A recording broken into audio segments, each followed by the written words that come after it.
Hey guys, it's Hayden here. Are you ready for Top Dog Tober? Every single day in October, we are going to release a brand new video, and we need you there on that journey with us.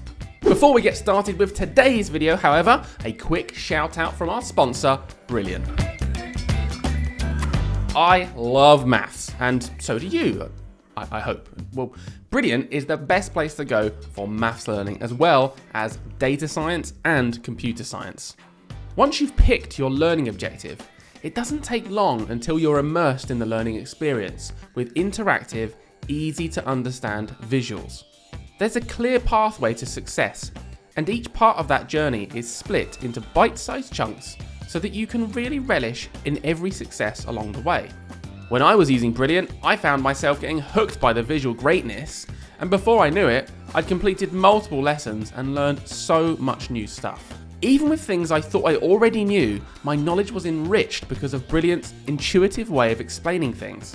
To try everything for free in a 30-day free trial, just head over to www.brilliant.org/tdtutoring, because if you use our code, then you will get 20% off of their annual subscriptions as well. So jumping into this first question type then, that we call compound words, let's read the instructions and see if we can figure out what's going on.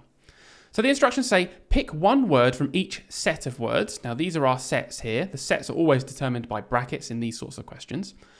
That when put together, create one new correctly spelled word. So by put together, what I mean is we put the two words together back to back with no space in the middle, and they must create one new word. So there are lots of tricks and traps in this question type that we'll explore as we go through.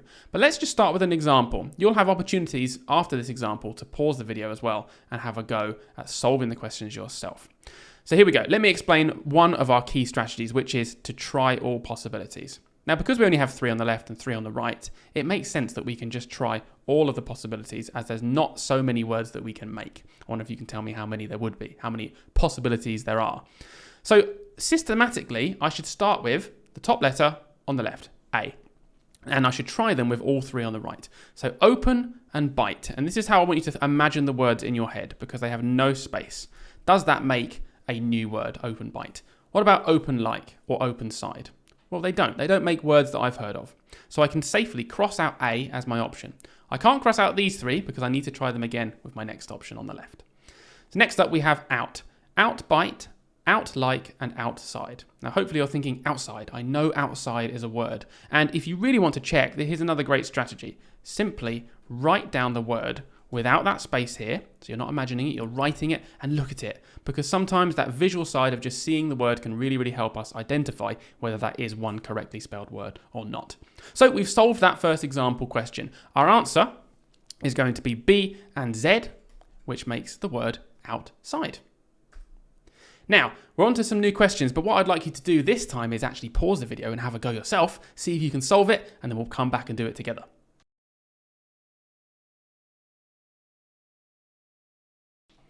Okay, have you had a go? Let's have a little look then together. So jumping straight into my main strategy here of starting with the word on the left. So we should be thinking forearm, foreline, and forgive. Now I want to focus on forgive in this first question because it brings up my first interesting point about the tricks in these sorts of questions. Now a lot of children will be thinking, if you read it out loud, forgive. Forgive, that's a word, right? Forgive. But actually, using that strategy that I said before of writing down the word and having it visually there in front of you with no gap can sometimes identify some of these little traps. For example, forgive is not spelt with an E, but hang on, this word here ends in an E. So actually, although it sounds like it's going to be right, if we did combine them, we're not going to get the right answer. So the answer that I was looking for in this question, if we carry on being systematic, it's not for with line or give, but it is for with the word arm. So forearm, I'll write it down here for you. I can show you my forearm right now on camera. Our forearm is one word, is correctly spelled. Okay. On to the second one. Starting again with the left. Grandson, another good trap there, right? Grandson. So just like forgive, grandson. Grand ache and grand hat. None of those are words. I'll cross that out. Over sun, over ache, over hat. Nope. And head sun, head ache, head hat. Hopefully you're noticing there that headache is the answer, and we are ready to move on. Right, a few more questions on the screen for you. Pause the video, have a little go.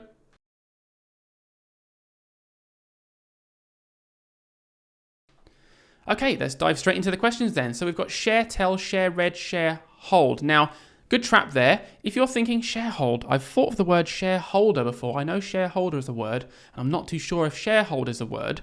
Try not to jump to any conclusions, because what some children will do is go, yeah, that's probably right. Close enough, that would do. AZ, my answer. Whereas really, if you're not sure, think about what else we could do. Well, I said at the beginning of the video, didn't I? We should try all possibilities. So if you're in doubt, try all possibilities. Let's try hot. Hot, tell, hot, read, and hot, hold. Doesn't really work. And then house, tell, house, read, household. Of course. So the last option there that I would have missed if I jumped to conclusions is household. Now I'm more certain that this is a word than sharehold, which I wasn't sure about. So actually I'm changing my answer here. My answer is going to be CZ for household. Okay, on to the second question.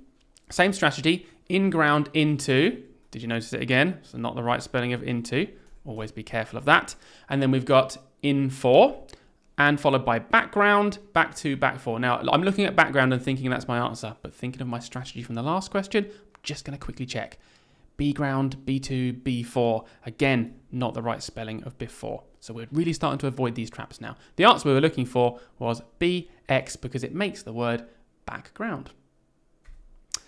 Okay, you know the drill now. Have a go at this question. Pause the video and come back when you're ready.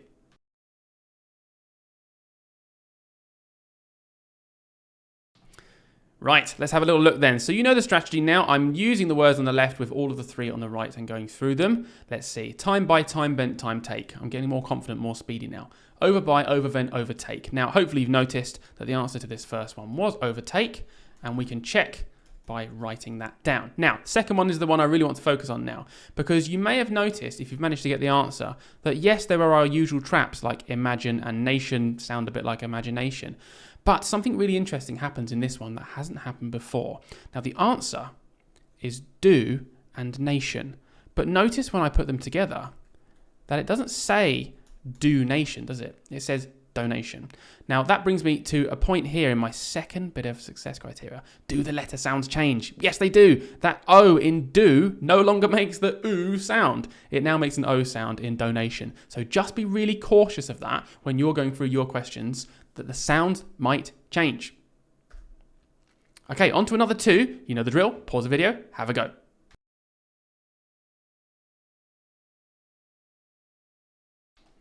Okay, did you notice it in the first one? It happened again, didn't it? We've got some sounds changing. But let's just go through it. Let's pretend we didn't spot it straight away.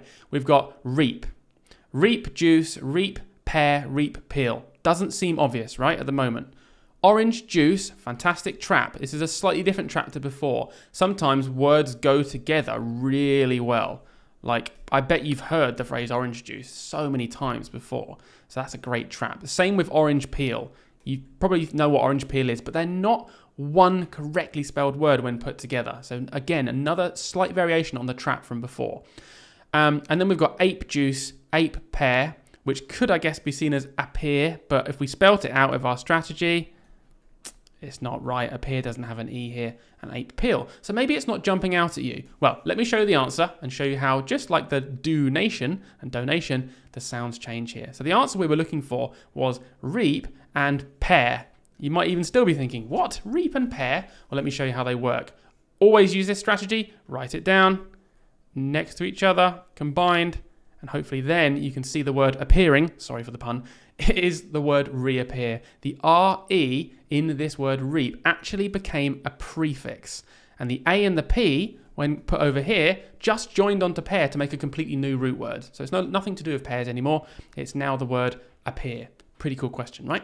Let's have a look over here. See if we can find the same thing. The answer to this second one was actually CY.